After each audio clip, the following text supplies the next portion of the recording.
اور دنیا کی مثال میں سمجھاتا ہوں مثال سے. ابھی ہمارا جو مائنڈ سیٹ، جو ذہن، جو سوچ، جو فکر، جو افکار چل رہے ہیں معاشرے کے، کہ کسی آپ اچھی سے اچھی گاڑی والے سے پوچھیں نا آپ کو کیا چاہیے، وہ کیا کہے گا؟ یار یہ گاڑی ہے، روڈ ٹوٹے پھوٹے ہیں، سگنلز لگ جاتے ہیں، بریک لگانی پڑتی ہے، کبھی رش ہو جاتا ہے، بس کوئی اپنا ایروپلین ہونا چاہیے، رکاوٹ ہو ہی نہ، چلو جی شاں کر کے اڑوں اور اپنی منزل پر پہنچ جاؤں. تو ابھی اس سے پیچھے جو بندہ کھڑا ہو نا، جس کے پاس تھوڑی ماڑی گاڑی ہو، آپ اس سے پوچھیں نا آپ کو کیا چاہیے، وہ کیا کہے گا؟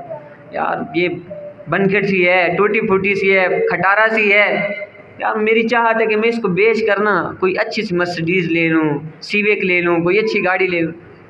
اس کے پیچھے اگر بائک والے سے آپ پوچھیں نا کہ موٹر سائیکل والے سے بھئی آپ کو کیا چاہیے، وہ کیا بولے گا؟ یار یہ 2 ویلر ہے، اس کا ایکسیڈنٹ کا خدشہ زیادہ ہوتا ہے، بس چلا چلا کر تھک جاتا ہوں، بس دل کرتا ہے کوئی کھٹارا سی کار ہی مل جائے، کوئی گڈی ہی مل جائے، گزارا ہی ہو جائے.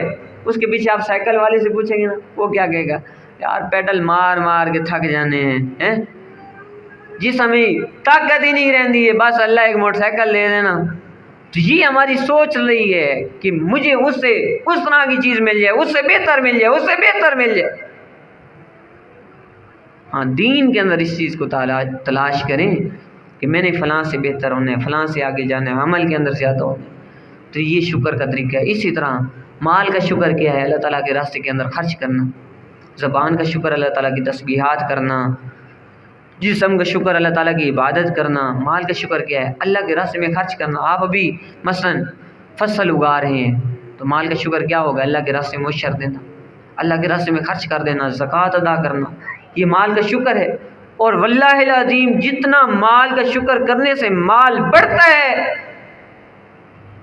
اتنا ناشکری کرنے سے اس کے اندر سے برکت کم ہوتی، برکت ختم ہوتی. سنن ابی داؤد کے اندر بڑی عظیم الشان حدیث آتی ہے. ایک صحابی کو رسول اللہ صلی اللہ علیہ وسلم نے زکوٰۃ اکٹھا کرنے کے لیے بھیجا. آخری بات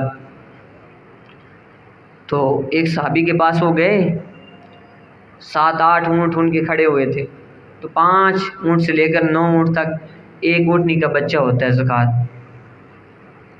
تو انہوں نے کہا کہ میں رسول اللہ صلی اللہ علیہ وسلم کا سفیر ہوں، قاصد ہوں، مجھے بھیجا نبی علیہ الصلوۃ والسلام نے کہ زکوٰۃ اکٹھی کر کے آنی. تو اس نے کہا کہ یہ جو اونٹ کھڑے ہوئے ہیں اس میں سے جو موٹا تازہ اونٹ تجھے پسند ہے نا وہ تو اللہ کے راستے میں لے جا. سنن ابی داؤد کے اندر حدیث موجود ہے. حالانکہ اونٹ کا چھوٹا بچہ جو کم عمر والا، سب سے کم عمر والا ہے، زکوٰۃ پر وہ بنتا تھا 5 اونٹوں سے لے کر 9 اونٹ تک.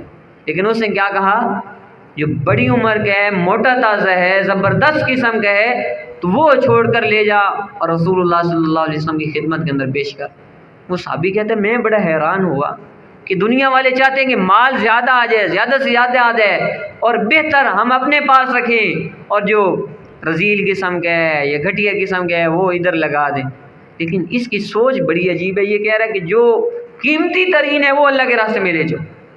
وہ لے گیا. سال گزرا. سال گزرنے کے بعد یہ صحابی پھر اس صحابی کے پاس زکوٰۃ اکٹھی کرنے کے لیے آتا اور وہ دیکھتا ہے اونٹوں کے باڑے کے اندر جدھر 7 اور 8 اونٹ تھے. اللہ کی قسم وہ صحابی کہتے میں حیران ہوا کہ وہاں پر 50 سے 60 اونٹ بندھے ہوئے تھے. میں نے پوچھا یہ کیا ہوا؟ کہنے لگا یہ تو اسی اللہ کا فضل ہے، جس اللہ کے راستے میں خرچ کرتا ہوں اللہ تعالیٰ اس کو بہت زیادہ بڑھا چڑھا کر دیتے. تو اللہ کے راستے میں مال کا شکر ادا کرنے سے، خرچ کرنے سے اللہ